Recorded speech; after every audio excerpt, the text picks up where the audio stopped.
আসসালামু আলাইকুম এভরিওয়ান, আশা করি সকল ভালো আছেন। আলহামদুলিল্লাহ, আমরা আল্লাহর রহমতে আপনাদের দোয়া ভালো আছি। আজকে আমি বড় মাছের রুটকি রান্নু পাঙ্গন দিয়া আর কাটল মিশি দিয়া। আপনারা আমার লগে তাহকা তা কাটল মিশি পেঁয়াজ দিলাম। এদিকে আমার রুটকি বড় মাছের রুটকি ভিজে তৈছি।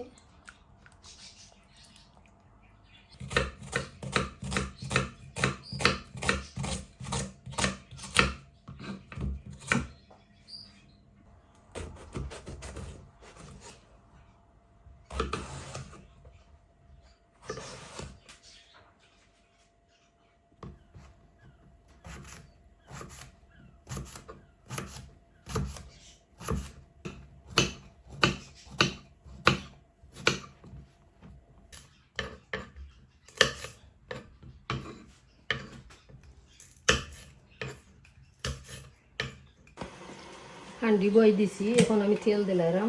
বিসমিল্লাহ। বড় মাছের রুটকি রানলে তেল দিয়ে রান্ধি আমি।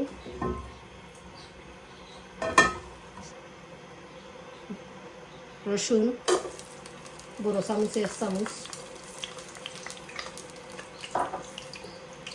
বেদি পেঁয়াজ আমি বড় একটা দিলাম।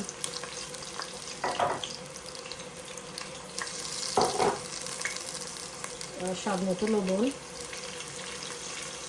আমি ওলান ডাইলে দিলে আমি জানি কতটুকু দেওয়া লাগে।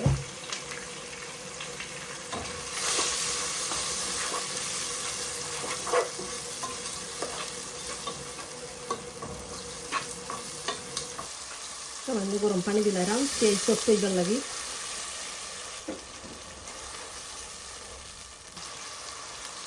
এখন আমার মশলা দিবার টাইম হয়ে গেছে, আমার পেঁয়াজও সফট হয়ে গেছে। এখন আমি কিতা দিলাম আমি এটা করলাম দেখালাম। বড় চামচে 1 চামচ দিছি আমি হলদের পাউডার, বড় চামচে 1 চামচ দিছি আমি ধনিয়া পাউডার, আর বড় চামচে 2 চামচ দিছি আমি কারি পাউডার, বড় চামচে 2 চামচ দিছি আমি মরিচের পাউডার, আর 4 চামচে 1 চামচ দিছি আমি জিরা পাউডার। সারা মশলা এখন আমি ডালি দিলাম।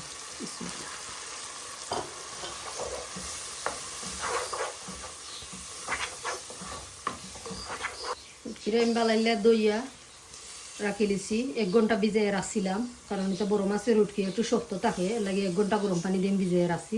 এখন ডালি লেরাম। বিসমিল্লাহ।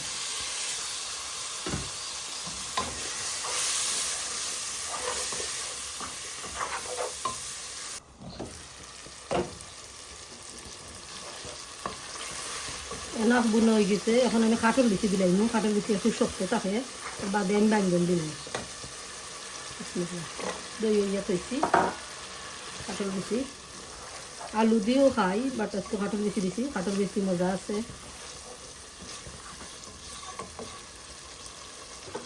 আরও 4-5 মিনিট আমি বুনবো।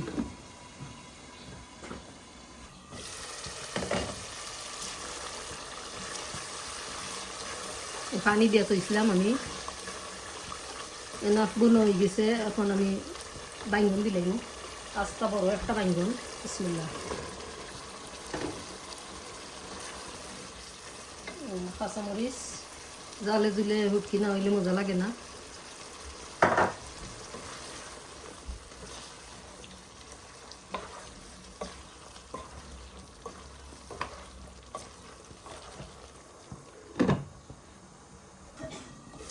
এখন আমার তরকারি সামান্য জুল দিলাম। বাঙ্গনও সফট হয়ে গেছে, আরও একটু সফট হয়ে যাব। জুল দিয়ে আরও 5-10 মিনিট আমি কুকিং করবো।